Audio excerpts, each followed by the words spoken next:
আজকের ভিডিওতে এমন একটা ইউনিভার্সিটি দেখাবো যে ইউনিভার্সিটি থেকে টপ বিজনেসম্যান থেকে শুরু করে টপ পলিটিশিয়ান এই ইউনিভার্সিটি থেকে গ্র্যাজুয়েট করছে এন্ড ওয়ার্ল্ড র্যাঙ্কিং এর পজিশন 65। তার পাশাপাশি এমন একটা টেম্পলে যাব যেটা 400 মিলিয়ন ইয়ার্স ওল্ড। এন্ড যারা আমাকে নতুন দেখতেছে, hi I am Sam, I am a story teller. তো বেশি কথা না বলে লেটস স্টার্ট দ্য ভিডিও।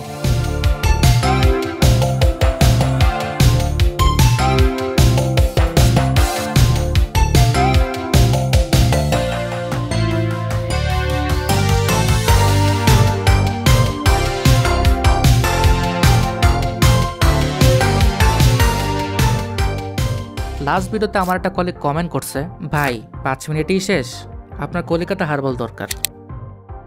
ঠিক আছে, কিনে দিও, অ্যাড্রেস পাঠিয়ে দিচ্ছি। বেসিক্যালি ও যেটা মিন করছে, আমার ভিডিওগুলো একটু ছোট ছোট হয়তো 4-5 মিনিটে শেষ হয়ে যায় দেখে অনেক ডিসঅ্যাপয়েন্টেড হয়। আমি বড় ভিডিও কেন বানাই না। সলিও, তুমি যেটা কমেন্ট করছো যে তুমি বড় ভিডিও চাও, একটা জিনিস প্রমিস করতে পারি, ইফ দিস ইয়ার আমি যদি 10,000 সাবস্ক্রাইবার গেইন করতে পারি তাহলে আমি লং ভিডিও দেওয়া শুরু করবো। প্রমিস। অনলি ও না, আরো অনেকের কমপ্লেন আছে যে আমি ছোট ছোট ভিডিও কেন বানাই। আমি আমার চ্যানেলটা একা হ্যান্ডেল করতেছি, তো যদি আমার চ্যানেল গ্রো হয়, আমার যদি আরো টিমমেট বাড়ে, তাহলে আমি আরো ভিডিও পুশ করবো। So yeah, don't be disappointed যদি ছোট ছোট ভিডিও দিই। তো ব্যাক টু দ্য ভিডিও। আজকে আমরা ইউনিভার্সিটি অফ মালয় যাচ্ছি। এই ইউনিভার্সিটি হচ্ছে one of the most oldest and the largest in Malaysia. And ranking এর ক্ষেত্রে তো বললাম 65 তার পজিশন।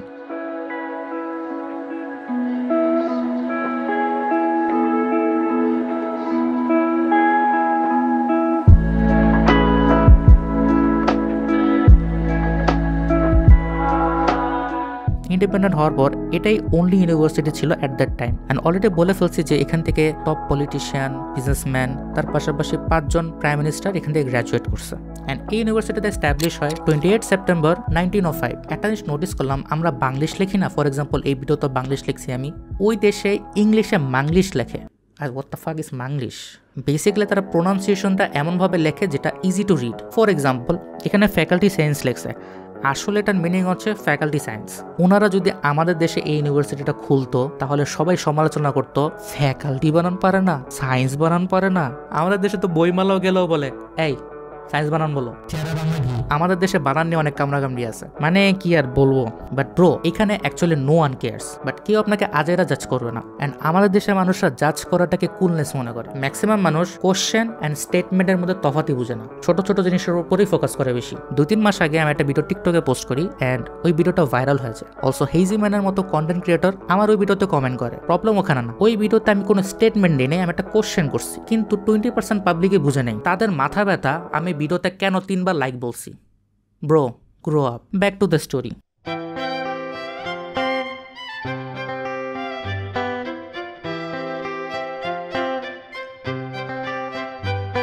ঘুরতে ঘুরতে একটা বিড়ালের সাথে দেখা। I call him Ginger. So ও আমাদের সাথে পুরো রাস্তাটা হাঁটছে। আই ফিল লাইক আমাদের সাথে একটা টুরিস্ট গাই আছে।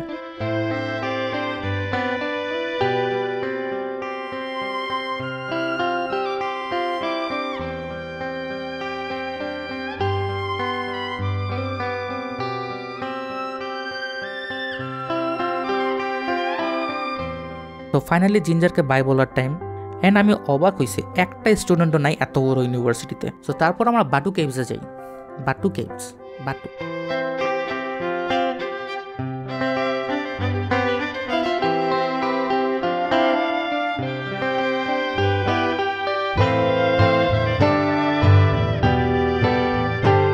ওই জায়গায় যাওয়ার পর বুঝলাম একটা জায়গায় কেমনে এত কালারফুল হইতে পারে।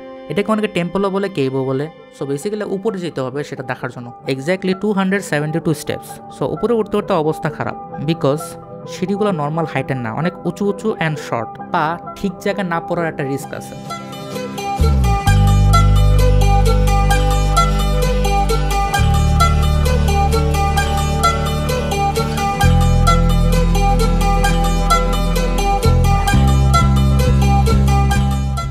তো ফাইনালি উপরে ওঠার পর এক্সপ্লোর করা শুরু করলাম অ্যান্ড র্যান্ডাম কিছু ছবি তুললাম।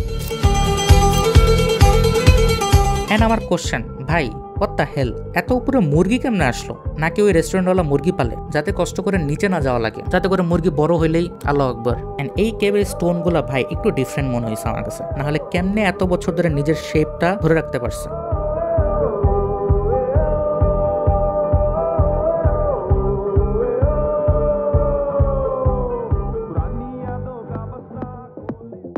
সো সো আজকের ভিডিওটা এই পর্যন্তই। এই সিরিজের আর একটা পার্ট বাকি আছে, হোপফুলি ওটা স্পেশাল হবে। সো আমার ভিডিও যদি ভালো লাগে থাকে, you know what to do. দেখা হবে নেক্সট কোনো ভিডিওতে। So by.